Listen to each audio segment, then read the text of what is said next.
हाँ भाई, सुप्रभात विद्यार्थियों। आज हम एग्रीकल्चर में चौथा अध्याय शुरू करने जा रहे हैं। 3 अध्याय आपने पहले पढ़ लिए हैं और मैं समझ रहा हूँ कि आपने उन अध्यायों को अच्छी तरह से तैयार कर लिया होगा। मैंने कल बताया था आपको कि चैप्टर को पढ़ना, उसको कंप्लीट करना और उसके बाद में उसकी एक वर्कशीट बनानी है आपको। सबसे ऊपर उसमें लिखना है कि इस चैप्टर के अंदर क्या क्या बिंदु थे जो हमने पढ़े हैं, और फिर आपको बिंदुवार उसकी विस्तृत रिपोर्ट तो नहीं बनानी है, लेकिन उसका विस्तृत जो है अध्ययन आपको अपनी बुक्स में, आपके नोट्स में हमारे बताए अनुसार और अपनी पुस्तक के पढ़े अनुसार मिला करके फिर उसकी तैयारी करनी है आपको। मुख्य रूप से जो बात जो 2-3 दिनों से मैं बता रहा हूँ आपको, इससे पहले भी बताई थी कि आपको पाठ की समरी आनी चाहिए। जैसे पहला पाठ आपका सस्य विज्ञान से संबंधित था, तो उसमें क्या क्या मुख्य बिंदु हैं, इसकी आप एक वर्कशीट बना के उस चैप्टर के आपने जो भी नोट्स बनाए हैं या जो भी आपके पास उसकी लिखित में जानकारी है उसके ऊपर उसको लगा दीजिए, और फिर अपने मन से उसी के अंदर अपने हिसाब से सवाल बनाइए। जैसे आपने लिखा, मान लो वायु द्वारा मृदा का अप्रदन,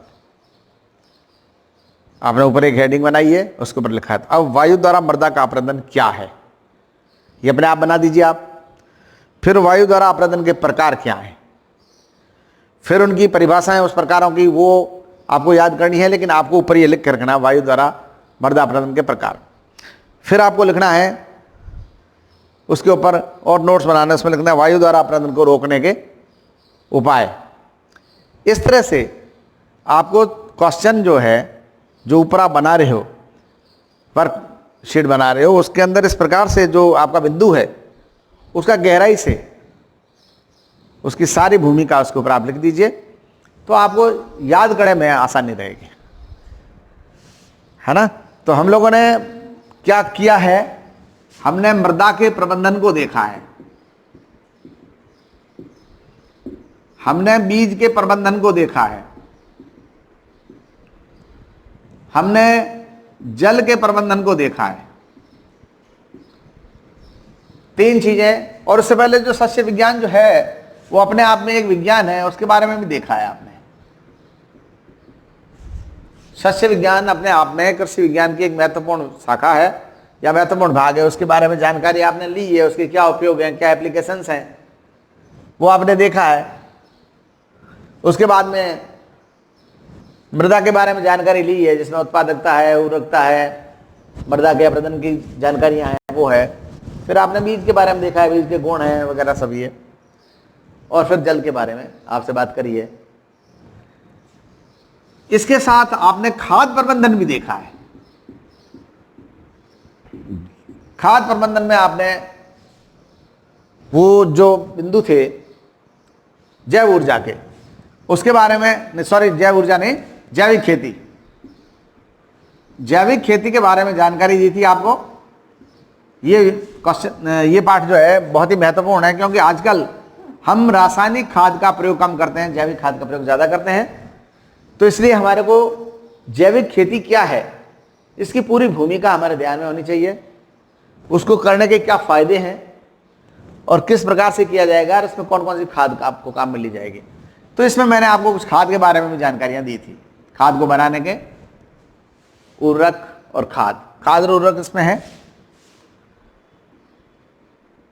और आज मैं इन चीजों से हटकर के एक नई चीज आपको बताने जा रहा हूं। नई तो कुछ भी नहीं है, लेकिन चैप्टर आपके लिए नया है, खरपतवार,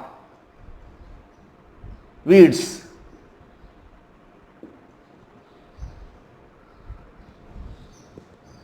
आप लोग जानते हो कि हम लोग जब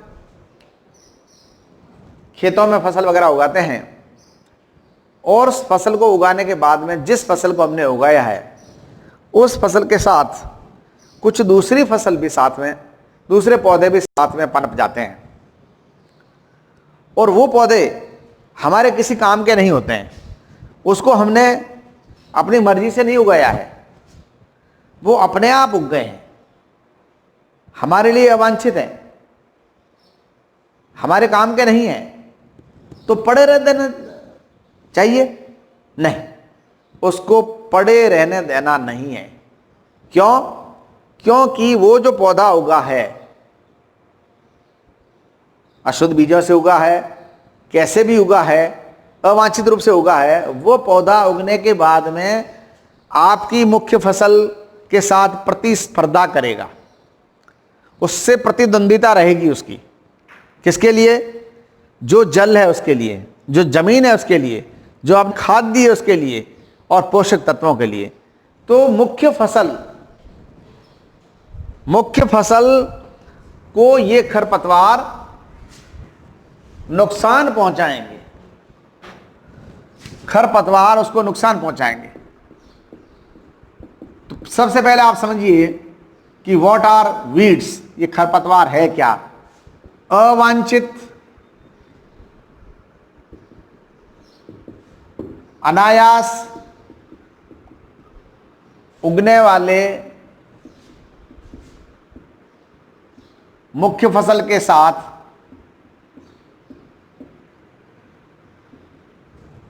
पौधे, जो मुख्य फसल का जल, भूमि से हमारा मतलब है स्थान, और पोषक तत्व, इसको काम में लेते हैं। Because these are the unwanted things, we are not at all require this thing. ये अपने आप उग गए हैं। किससे उगे हैं? अशुद्ध बीजों से आए हैं, स्वतः ही उगाए हैं, अशुद्ध बीजों से स्वतः ही उगाए हैं। और ये पौधे कभी कभी हमारे को इस इंप्रेशन में रखते हैं कि जो मुख्य फसल है उससे काफी कुछ उसके बीज होते हैं वो मिलते जुलते होते हैं। तो वो बीज जो होते हैं वो मुख्य फसल के बीजों के साथ मिले हुए होते हैं, हमारा को ध्यान नहीं होता और हम उसको उगा देते हैं। तो ये पौधे उग जाते हैं, और उग जाने के बाद भी इन पौधों की जो आकार आकृति है ये मेन फसल के साथ कुछ मेल खाती है, इसलिए हम काफी समय तक तो उसको पहचान ही नहीं पाते हैं कि ये मेन पौधा है या खरपतवार है। जैसे गेहूं के साथ गेहूं सा, जैसे जीरा के साथ जीरा साई, ये पौधे होते हैं, वो मेन जो पौधा होता है उससे ये समानता रखते हैं, आकार में, आकृति में और गुणों में। इसके कारण these are very difficult to recognize whether these are weeds or these are main crops। इसलिए इन पौधों का आपने गांवों में सुना है कि सब निदान करते हैं। निदान बोलते हो? क्या बोलते हो? निदान मतलब इसको हटाना, ये अपभ्रंश हुआ है। निदान, निदान का मतलब होता है किसी चीज को हटाना, निदान, दूर करना, हटाना। और हम एग्रीकल्चर में इसको बोलते हैं निराई गुड़ाई। सही शब्द इसका है निराई गुड़ाई, लेकिन आप लोग गांव में बोलते हो निदान करना या लेदान करना, मेरे को पूरा ध्यान नहीं है, आप पता नहीं क्या करते हो, निदान करना बोलते हो, लेदान करना बोलते हो, कुछ करते कहते तो हो। अब ये हुआ इसका अपभ्रंश। और इसके अंदर हम करते क्या है? इसके अंदर वही करते हैं जो आपको मैं बता रहा हूं कि ये जो अवांछित पौधे हैं, जो अनायास उगाए हैं, जो स्वतः उगाए हैं, जो अशुद्ध बीजों से आए हैं, आकार आकृति में मेन फसल से समानता रखते हैं, या मेन फसल की भूमि को अधिग्रहण कर लेते हैं, उसका जल ले लेते हैं, उसके पोषक तत्व ले लेते हैं, और उसको पनपने नहीं देते हैं और खुद ज्यादा पनप जाते हैं। तो ऐसे पौधों को हटाना बहुत जरूरी है। यह क्रिया कहलाती है खरपतवार उन्मूलन, जिसको आप बोलते हो निदान करना। चलिए आप पहले समझिए कि खरपतवार आप कहेंगे किसे और खरपतवार के विशेषताएं क्या है, खरपतवार के गुण या इसकी विशेषताएं।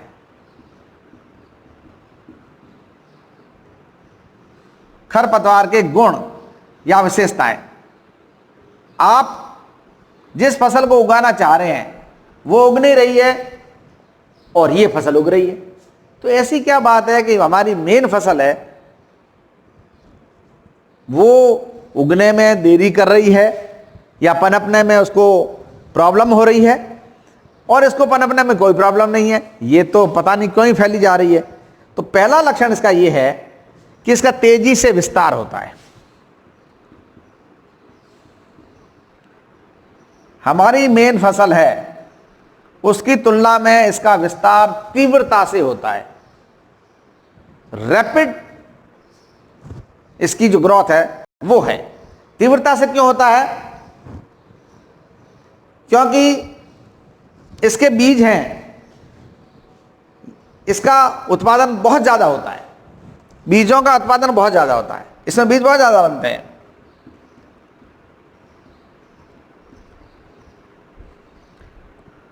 और यत्र तत्र सर्वत्र आपको ये फैली हुई मिलती है। आपका पौधा तो कम पनपता है, ये ज्यादा पनपते हैं, तो पौधे के जो पोषक तत्व हैं सारे यही खा जाएंगे, उसका स्थान घेर लेंगे, उसको उगने ही नहीं देंगे, उसका जल भी ले लेंगे, आपका मेन पौधा मुरझा जाएगा। इसलिए इसको तत्काल हमारे को हटाना है क्योंकि इसका तेजी से विस्तार होता है। ये खरपतवार का पहला गुण है। दूसरा गुण क्या है इसका? इसकी जड़ें बहुत अधिक गहरी होती है। ये गहराई तक जाती है, तो गहराई तक जाएगी तो जो भूम जल है जो गुरुत्वाकर्षण की वजह से जमीन के अंदर चला गया था वो पौधे को तो उपलब्ध हो नहीं रहा है, इसकी जड़ें गहरी है, ये जमीन से उस जल को ले लेगी। तो जल को ले लेगी तो हमारा मुख्य पौधा तो पनपे नहीं पनपे, ये जरूर पनप जाएगा, और ये पनप जाएगा तो आसपास की वायुमंडल की जितने भी नमी है उसको भी ले लेगा, और पास में जो मृदा में खनिज पोषक तत्व हैं वो भी ले लेगा। हमारे लिए ये दूसरा नुकसान है। इसकी जड़ें अधिक गहरी होने से ये आसानी से पनपता है खरपतवार, और आसानी से फैलता है और तेजी से बढ़ता है। तीसरी बात, अधिक जीवन क्षमता,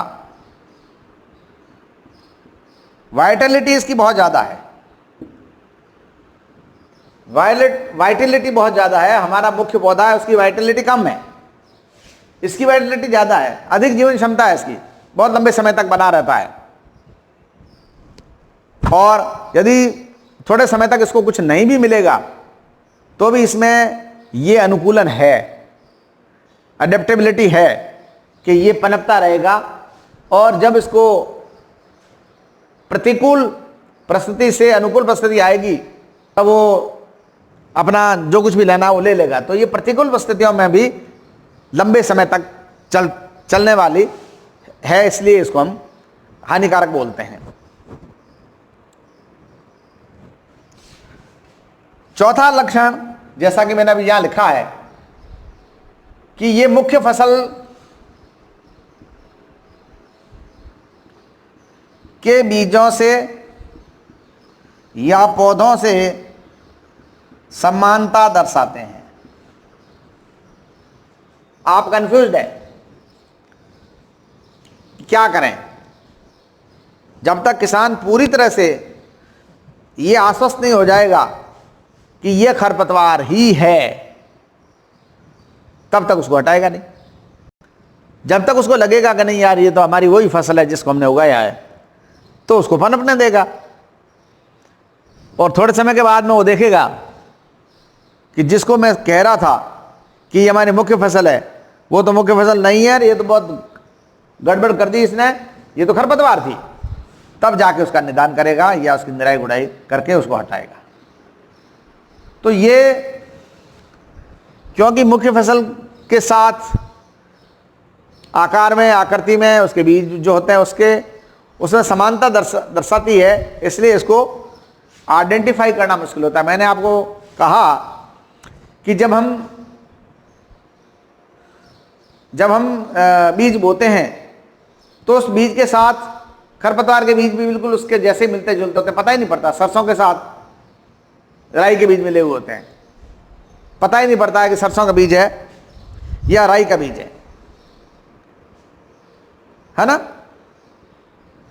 सरसों के साथ सत्यानाशी का बीज है, सत्यानाशी के बीज सरसों के बीज जैसे ही हैं। आर्जीमोन मैक्सिकाना, आपने एक ड्रॉप केस सुना होगा अलवर के पास, बहुत पहले टाइम है की बात है। उसमें सत्यानाशी के बीजों को सरसों के बीजों के साथ मिला करके और तेल निकाला गया था, और वो तेल को आम लोगों ने उसको यूज़ किया था, और वो बाद में एक ड्रॉप केस के रूप में सामने आया और बहुत ट्रेजेडी हुई, बहुत सारे लोग मारे गए। इसके घातक परिणाम हैं। Being a student of agriculture, आप लोगों को ये जानकारियां होनी चाहिए कि कौन सी चीज़ हमारे लिए, फसल के लिए, पशु स्वास्थ्य के लिए, मानव स्वास्थ्य के लिए, वातावरण स्वास्थ्य के लिए, आपको पर्यावरण का तो संरक्षण करना ही है। पर्यावरण संरक्षण जरूरी है, और पर्यावरण संरक्षण में हम पशु सब आते हैं, समाज भी आता है। फसल आ गई, पौधे आ गए, हम आ गए। पर्यावरण यदि संरक्षित है तो एवरीथिंग इज कंजर्व्ड। इसलिए आपको आपकी मुख्य फसल है उसकी जांच करते रहना चाहिए कि उसके अंदर ऐसा कोई पौधा तो नहीं उगाया है जो हमारी मुख्य फसल को प्रभावित कर रहा है। उसको तुरंत प्रभाव से, हाँ बिल्कुल बिल्कुल, क्योंकि वो गहराई में अपनी जड़ें जमा दे, उससे पहले उसको उखाड़ देना चाहिए। यांत्रिक विधियों से, भौतिक विधियों से, सस्य क्रियाओं से, और इन 3 विधियों से यदि वो नहीं हटता है तो हमारे पास लास्ट हथियार है रासायनिक विधियां। केमिकल्स प्रयोग में लाए जाते हैं, शाकनाशी प्रयोग में लाए जाते हैं इसको हटाने के लिए। और आज के समय में तो हमारे पास ऐसी बीज भी आ गए हैं, ऐसे बीज भी फसलों के आ गए हैं जो स्वतः ही खरपतवार को नष्ट कर लेते हैं, क्योंकि उसके साथ इस प्रकार का एंटीबॉडीज इनकॉर्पोरेट होती है। तो वो है तो ठीक है, यदि वो नहीं है तो हमारे को इसका ध्यान देना है। चलो ये चौथी बात हो गई, 1 2 3 4। अब आपको मैं बताता हूं 5वीं बात, बीजों का सुरक्षा आवरण।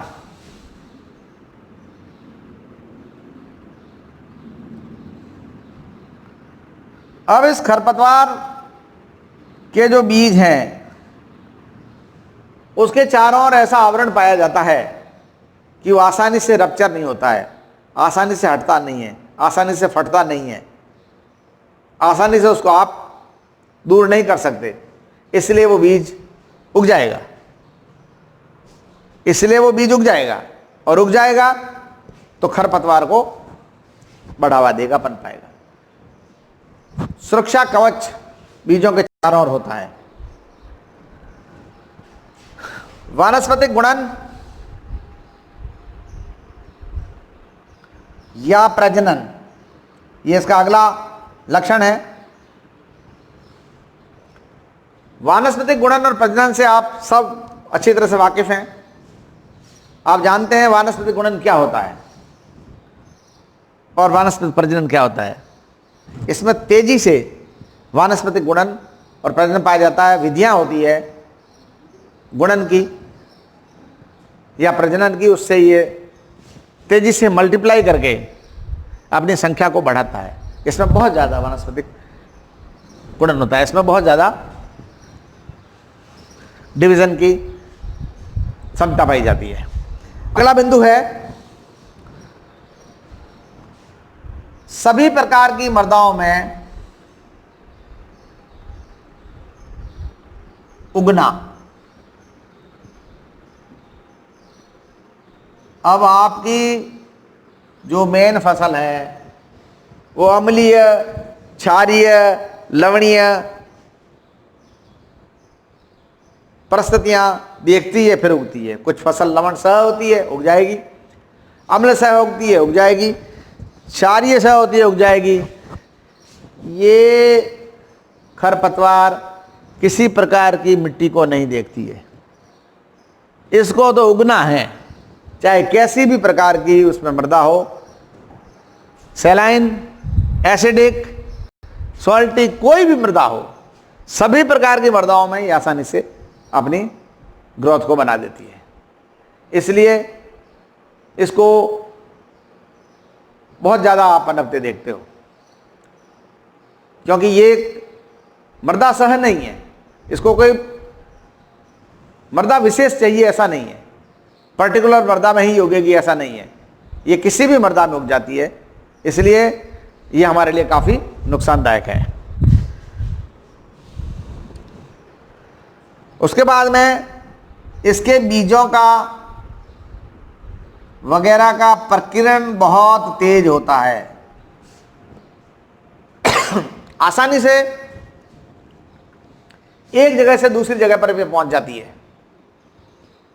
इसके बीज जो होते हैं उसमें रोम हो सकते हैं, उसमें हुक हो सकते हैं, उसमें कांटे हो सकते हैं, बीज हल्के हो सकते हैं, बीज पेपरी हो सकते हैं, Airy, peppery, Pepsi, pappus, not Pepsi, pappus. तो ये आसानी से हवा द्वारा एक स्थान से दूसरे स्थान पर उड़ के चले जाते हैं। यदि कांटे हैं तो पशुओं की पूंछ में या खुरों में लग करके चले जाते हैं, मनुष्य के कपड़ों से लगकर चले जाते हैं, त्वचा से लगकर चले जाते हैं। तो प्रकीर्णन हो गया, एक स्थान से दूसरे स्थान पर पहुंच जाती है, जगह जगह उग जाएगी। फिर तो जब प्रकीर्णन तेज होगा, प्रसार तेज होगा, तो ये जगह जगह उग जाएगी।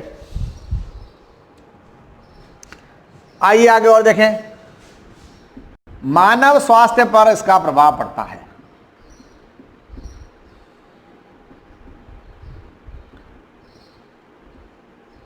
जो हम सांस लेते हैं उसके साथ ही इनहेल कर लेते हैं इसको, फिर सांस छोड़ते हैं किसी दूसरे स्थान पे। मानव स्वास्थ्य, हम इसको अंदर ले लेते हैं तो हमारे स्वास्थ्य पर बहुत ज़्यादा प्रभाव डालती है। श्वसन संबंधी बीमारियां हो जाती है, त्वचा बीमारी, जैसे हमारे त्वचा के लग जाएगी तो त्वचा की एलर्जी उत्पन्न कर देगी, नाक में वगैरह आती है तो ये प्रॉब्लम पैदा कर देगी, मुख में आती है प्रॉब्लम पैदा कर देगी। प्रॉब्लम से मतलब है कि कुछ बीमारी उत्पन्न कर देगी। तो मानव के स्वास्थ्य को भी ये प्रभावित करती है, एलर्जी उत्पन्न करती है। जैसे गाजर घास है, कांग्रेस पौधा जिसको बोलते हैं, गाजर घास कांग्रेस पौधा, ये एलर्जी उत्पन्न करती है। कुछ ऐसे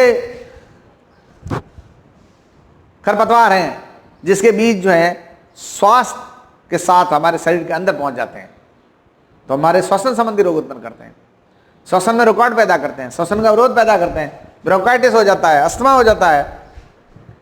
मानव स्वास्थ्य पे इसका प्रभाव पड़ता है। आइए अपन बात करें पशु स्वास्थ्य पे। पशु स्वास्थ्य पे भी इसका प्रभाव पड़ता है।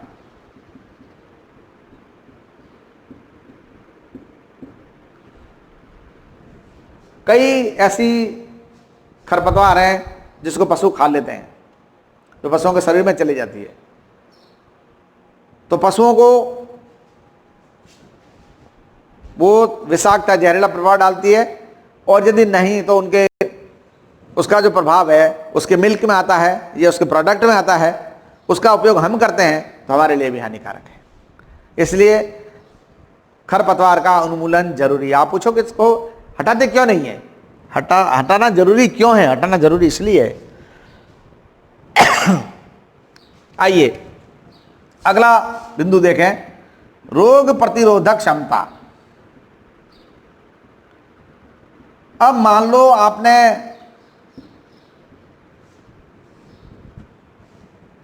इसको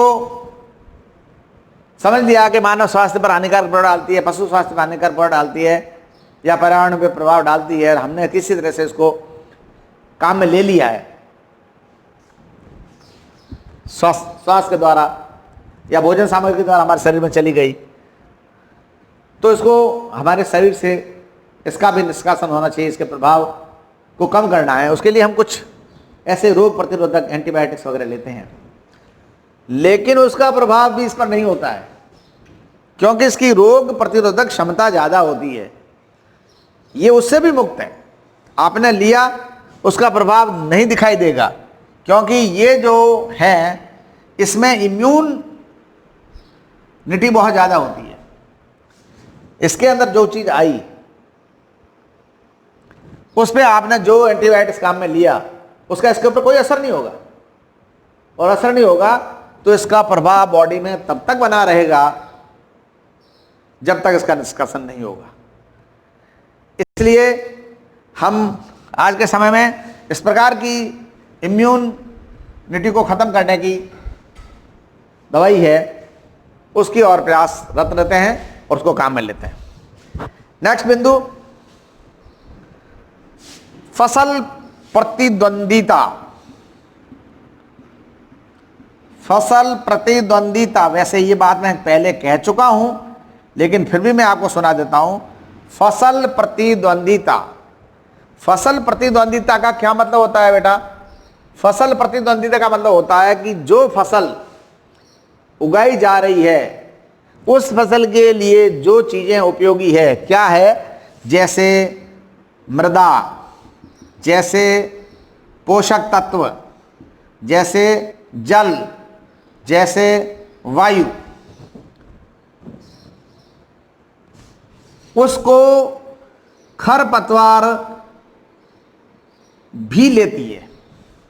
खरपतवार को भी पनपने के लिए स्थान चाहिए, यानी मृदा चाहिए। खरपतवार को वृद्धि के लिए पोषक तत्व चाहिए, खरपतवार को वृद्धि के लिए जल चाहिए, और संचार के लिए वायु चाहिए। तो ये जो तत्व मैंने बोले हैं ये हमारे मुख्य फसल के लिए जरूरी थे, उससे इसने प्रतिद्वंदिता करके उससे हड़प लिए, छीन लिए। मैंने बताया कि यह मुख्य फसल से ज्यादा प्रभावशाली है, सक्षम है। अब दो लोग लड़ते हैं और जिसमें जो शक्तिशाली होता है वो तो जीतता ही है। अब इसमें शक्तिशाली कौन है? ये फसल शक्तिशाली नहीं है। इसमें कौन शक्तिशाली है? खरपतवार शक्तिशाली है। यह मुख्य फसल के मृदा पे फैलने से पहले खुद बहुत ज्यादा फैल जाएगी, उसका स्थान ले लेगी, और फिर मृदा के पोषक तत्वों को भी तुरंत काम में ले लेगी, जल को भी ले लेगी, वायु को ले लेगी। तो फसल प्रतिद्वंदिता के चक्कर में हमारी जो मेन फसल है वो पिछड़ जाएगी और वो पनप नहीं पाएगी, और फसल ज्यादा, खरपतवार ज्यादा पनप जाएगी। अब आपका अगला बिंदु है शीघ्र बढ़वार एवं वृद्धि। कभी कभी हम लोग आलसी होते हैं, हम लोग ये कहते हैं कि चलो अब आज देखी है, कल परसों इसका निदान कर देंगे, है ना, भाइयों को बुला के लाएंगे और मिल करके काट देंगे, या मजदूरों को लाएंगे मिल करके काट देंगे। आपने एक दिन खराब किया, 2 दिन खराब हुए, नहीं आपका भाई आया आपके कटाने के लिए, ना आपको मजदूर मिले, और तब तक इसमें इतनी बढ़वार हो गई, इतनी फैल गई ये कि पूरा खेत इसने कवर कर लिया। इसलिए इसका निदान जो है तुरंत होना चाहिए, तत्काल होना चाहिए। इसकी बढ़वार बहुत ज्यादा होती है, ये वृद्धि बहुत तेजी से करती है, फैलती बहुत जल्दी है, परफ्यूजली तुरंत हो जाती है। इसलिए आपको बिना किसी का इंतजार किए जो कुछ भी है आपके पास उपलब्ध संसाधन, जो भौतिक हैं, रासायनिक हैं, यांत्रिक हैं, या सस्य क्रियाओं संबंधी हैं, उनको तुरंत प्रभाव से काम में लाना चाहिए। आप अपने सबसे ज्यादा शुभचिंतक हैं, आप अपना ख्याल सबसे ज्यादा रखते हैं। यदि आप अपना ख्याल सबसे ज्यादा नहीं रखेंगे तो दूसरा आपके किसी प्रकार की पंचायती नहीं करता है। मजदूर तो मजदूर होता है। भाई के पास आप गए, उसने कहा आज मेरे को टाइम नहीं है, मजदूर कह नहीं आज तो नहीं, मैं काले आऊं, तो आपका तो काले आऊं तब तक आपका तो कबाड़ा हो जाएगा ना, आप परेशानी में पड़ जाओगे। इसकी बढ़वार इतनी हो जाएगी तो पूरा खेत पिछा जाएगी। इसलिए इसको आप जितना कर सको, काल करे सो आज कर, आज करे सो आप, जितना कर सको आप तुरंत करो। और तुरंत करोगे तो आप फायदे में रहोगे, फिर आपके मजदूर भी आ जाएगा या भाई भी आ जाएगा, तो बच्ची कुची जो चीज होगी उसको हटा देना, है ना। इसलिए आपको ये ध्यान देना है। और अंतिम बिंदु जो है वो है प्रतिकूल परिस्थितियों में भी बनी रहती है। वाह वाह, इसको अनुकूल परिस्थितियां मिले तो ठीक है, लेकिन यदि अनुकूल परिस्थितियां नहीं भी मिले, प्रतिकूल परिस्थितियां हो, मृदा में पोषक तत्व नहीं है, मृदा में जल की मात्रा कम है, वायु का संचार नहीं है, CO2 ज्यादा है, ओजोन आ गई, ऑक्सीजन कम है, नाइट्रेट्स नहीं है ना, और मृदा लवणीय है, क्षारीय है, अम्लीय है, कोई प्रॉब्लम नहीं है, इसको तो जगह मिल जानी चाहिए। इसके बीज को अपना सामंजस्य करना आता है, स्थापित होना आता है, यह तुरंत उग जाएगी। कैसी भी परिस्थिति हो, हर हाल में यह पनप जाएगी। प्रतिकूल परिस्थिति है उसमें भी यह पनप जाएगी। इसलिए आपको सावधान रहना है। आप किसान के बेटे हो, किसान की बेटी हो, इन चीजों का आप ध्यान रखिए कि खरपतवार किस प्रकार से आपके लिए हानिकारक है। अच्छा, कुछ खरपतवारें हम आगे पढ़ेंगे, कुछ खरपतवारें ऐसी है जो हमारे लिए लाभदायक भी है। खरपतवार की हानियां हम बाद में पढ़ेंगे। अभी मैं आपको ये मेन बातें बता रहा था कि खरपतवार है क्या और उसके गुण क्या है। आपको सावधान सजग रहना है आपकी फसल को बचाने के लिए। इसमें तेजी से विस्तार हो जाता है, अधिक गहराई तक जड़ें चली जाती है, जीवन क्षमता इनकी लंबी है, इसको पहचानना मुश्किल हो जाता है क्योंकि मुख्य फसल के समान दिखाई देती है, और उसके बाद में इसको बीजों को नष्ट नहीं कर सकते क्योंकि इसके अंदर सुरक्षा का आवरण बहुत तेज है, तेजी से फैल जाती है, संचार हो जाता है, एक स्थान से दूसरे स्थान पर चली जाती है, प्रजनन बहुत ज्यादा होता है, गुणन सभी होता है, और कैसी भी मिट्टी हो ये उग जाती है। इसके बीज जो होते हैं वो इस प्रकार के होते हैं कि आसानी से एक स्थान पर दूसरे स्थान से उड़ के चले जाते हैं, या पशुओं के पूंछ से, खुर से, उससे लग करके, या मनुष्यों के कपड़ों से लग करके चले जाते हैं। ये कुछ लक्षण ऐसे हैं जो खरपतवार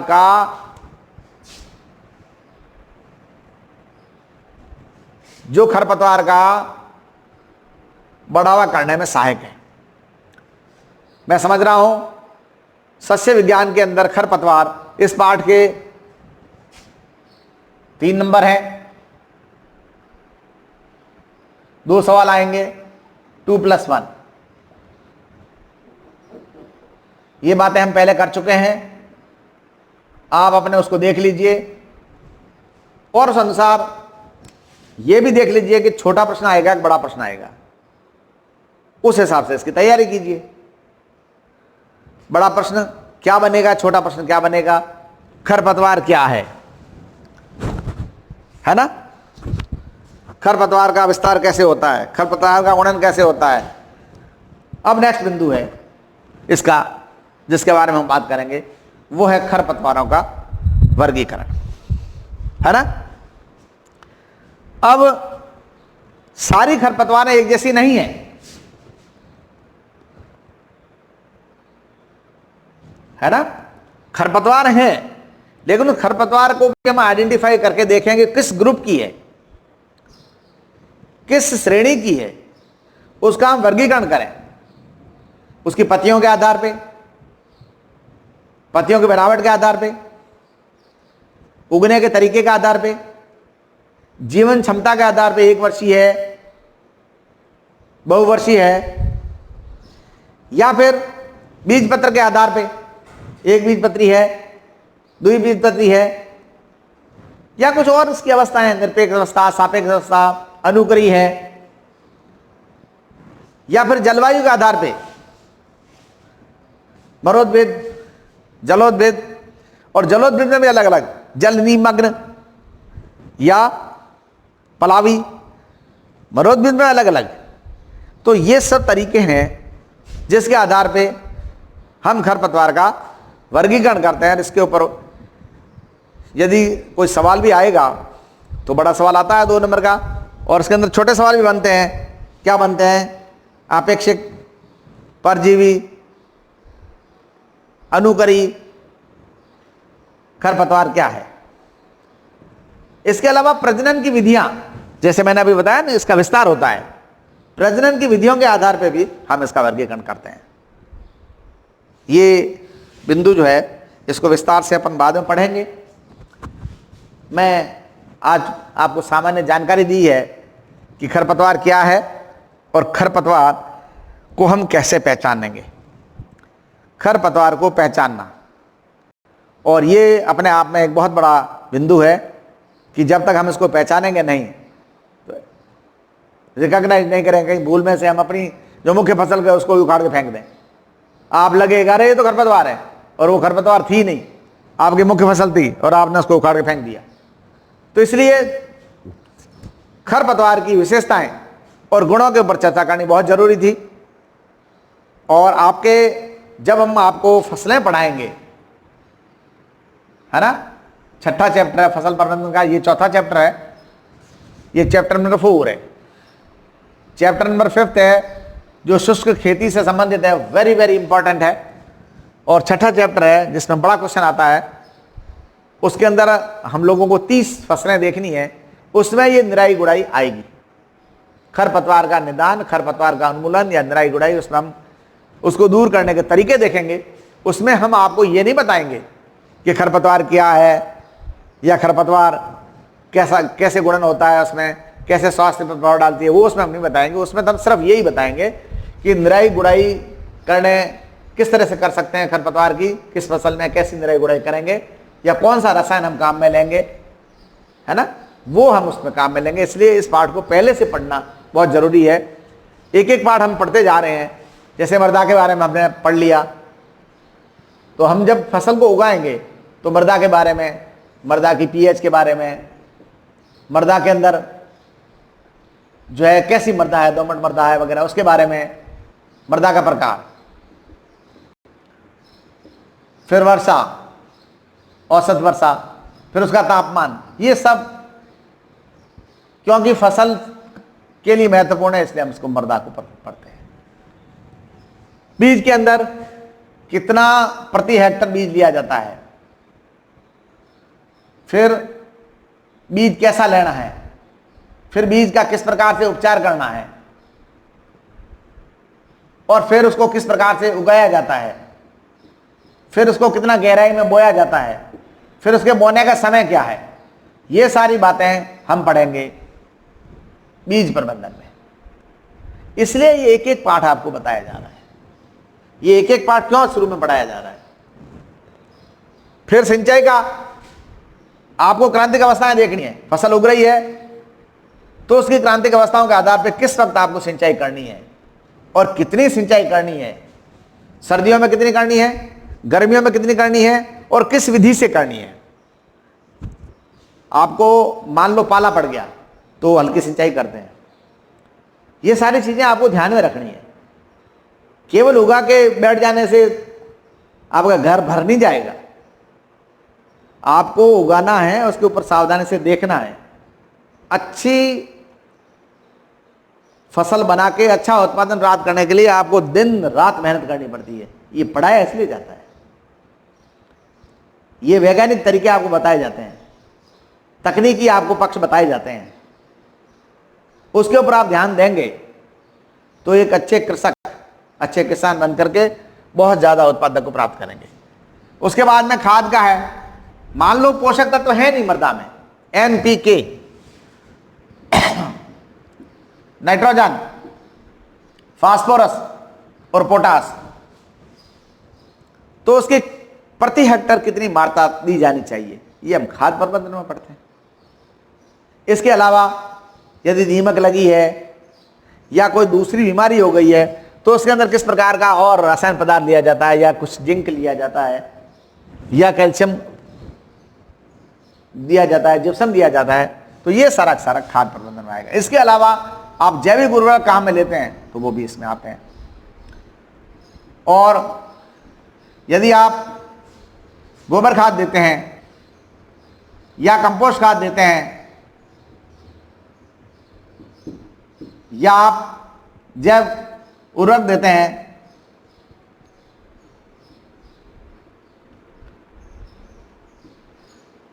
या फिर नाइट्रोजन यौगिकीकरण के कोई उपाय है आपके पास, तो ये सारी चीजें हम इस पाठ से पढ़ते हैं जैविक खेती वाले। इसलिए एक एक चीज बहुत जरूरी है।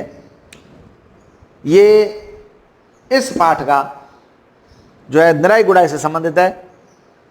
इसके अंदर ये आपको मैंने जानकारी आज दी।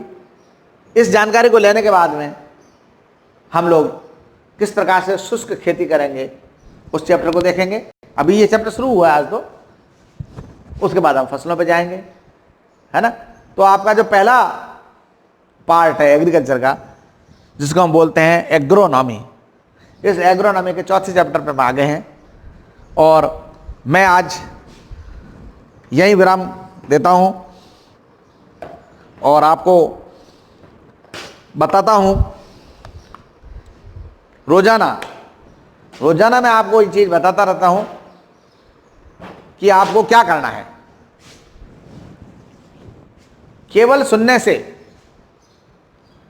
या केवल पढ़ने से काम नहीं चलेगा। बिल्कुल आप, जैसा मैं रोजाना कहता हूं, फिर कह रहा हूं कि आप टिप्स बनाइए, जिसको मैंने वर्कशीट कहा है, नोटबुक चैप्टर वाइज आपके नोट्स जो बन रहे हैं उसके ऊपर मुख्य बिंदुओं पर आपको चर्चा होनी है।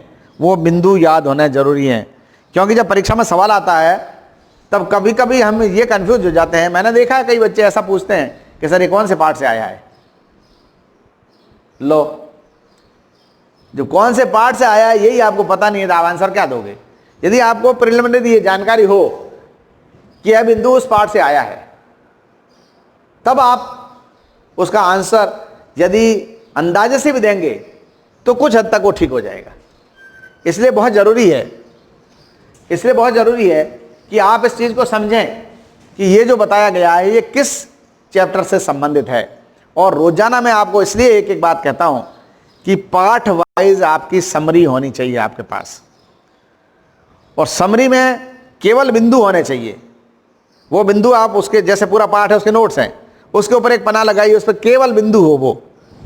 तो आपको ये ध्यान रहे कि इस पाठ के अंदर क्या क्या चीजें हैं, और फिर उसके अंदर जाके पढ़िए।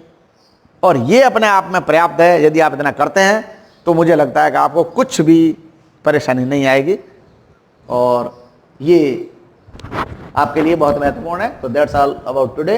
Have a nice day. Thank you very much.